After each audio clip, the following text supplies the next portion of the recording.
Here's your WNEM TV5 news update. Good evening, everyone. I'm Meg McLeod. Among our top stories tonight, newly released video of a former educator accused of sexual assault. The purpose of this update is to lay out some of the multiple tips that we've had, plus to lay out the pattern of which this individual that our investigation shows used over decades to identify victims. Genesee County Sheriff Chris Swanson talking about Eugene Pratt. He released surveillance video he says shows Pratt stalking a young man inside a Mid-Michigan store.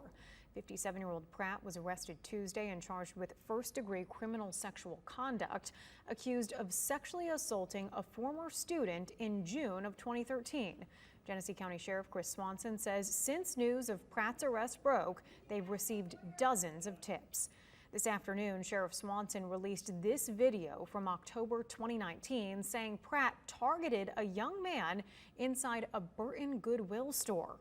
It's every parent's nightmare to wonder what a predator does when they're in the mall and they identify a potential victim. Pratt remains in the Genesee County Jail on a $25,000 cash bond. New details: abortion remains legal in Michigan after an Oakland County judge blocked a ruling allowing county prosecutors to charge medical providers with a felony for providing an abortion. After hearing 2 days of testimony, the ruling from Oakland County Judge Jacob Cunningham comes after the State Court of Appeals said earlier this month that county prosecutors could enforce the state's 1931 ban that outlaws almost all abortions. The judge says the decision on abortion should be left up to the voters in November after a ballot initiative by Reproductive Freedom for All turned in more than 753,000 signatures. And now here's Chris with a look at our weekend forecast.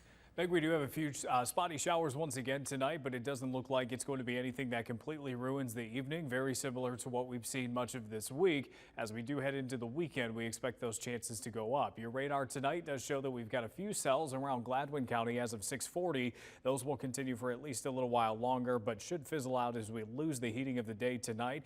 We do have an area of low pressure that's spinning to our west. That will bring our chances up as we head into the weekend. So if you missed out on rain much of this week, you'll have another chance Saturday and also Sunday.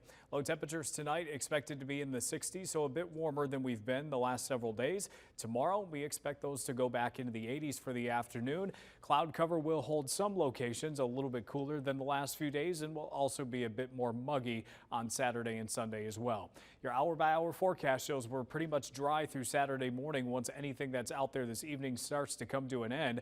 By the time the afternoon comes around, that's when we'll see more scattered showers and storms develop, likely more coverage than we've seen the last couple of days, and these will be slow movers as well. So if you do get under one, it may be raining for a while, and also with the potential for downpours there, we could see some localized high rainfall totals. We're talking about maybe an inch or two in one town, and then the next town over that doesn't experience that could be less than 1/10 of an inch. Those showers will continue at times Saturday night, also continue at times into Sunday, so you've got plenty of opportunities as we head towards this weekend.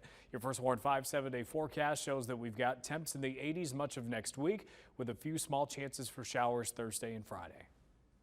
Remember to tune into WNEM TV5 on air and online 24/7 for the latest news, weather, and information.